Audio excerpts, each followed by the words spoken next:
Chers amis téléspectateurs, bonjour. Jeudi 26 octobre 2023, l'heure à la une des journaux sur Marisa TV a sonné. D'abord, un petit espace publicitaire.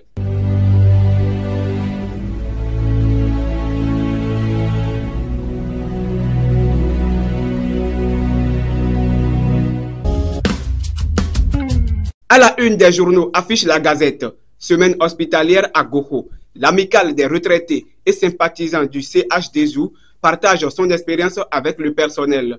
Quant au quotidien Nassiara, recours contre le vol du budget de l'État. Jour de vérité à la cour face au recours de Kamel Ouassagari. Corvée dans la formation militaire.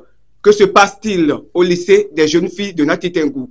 Quant au Mono, il s'intéresse à l'affaire Kameouchel au Bénin. 3 responsables écopent de 5 ans de prison et les sous des victimes. En s'intéressant à l'atelier de réflexion sur le projet de loi Finances 2024, le journal Le Quotidien affiche ouverture de la session budgétaire prévue pour le 31 octobre.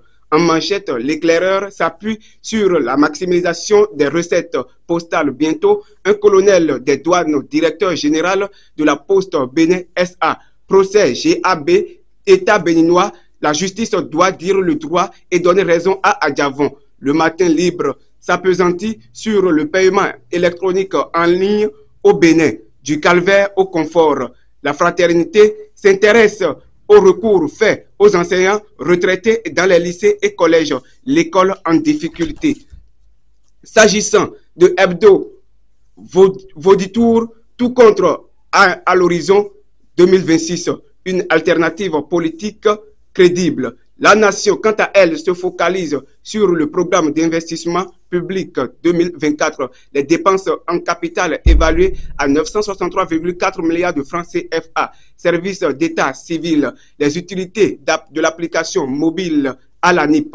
Gascani Info s'intéresse à la comptabilité obligatoire pour les églises, mosquées et fondations. Éclairage. Dynamisme Info, dans son dynamisme, s'intéresse à la vie politique, à l'animation de la vie politique au Bénin. Un challenge tenu en main par les 2 grands blocs de la mouvance, les démocrates. Révision de sa peine en appel par la criette. Voici pourquoi Adjavon ne prendra pas le risque de rentrer.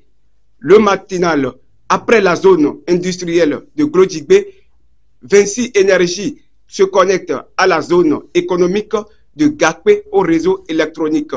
Recourons maintenant aux actualités internationales. Crise au Niger. Et si le gouvernement béninois soulageait les peines des populations en réouvrant les frontières? Contentieux électoral suite à la présidentielle au Nigeria.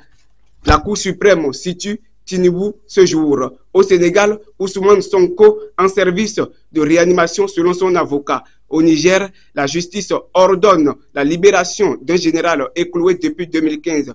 En Afrique du Sud, bloqué, 100 mineurs remontent à la surface. Fin de notre revue de presse sur Marisa TV. Retenez ceci, la persévérance et le courage sont des mots qui doivent miner la vie d'un être humain. Alors seul celui qui a le courage et la persévérance peut redynamiser davantage son espoir. Verset biblique du jour, Psaume 23. L'Éternel est mon berger, je ne manquerai de rien. Merci pour nous avoir suivis sur Marisa TV. À demain.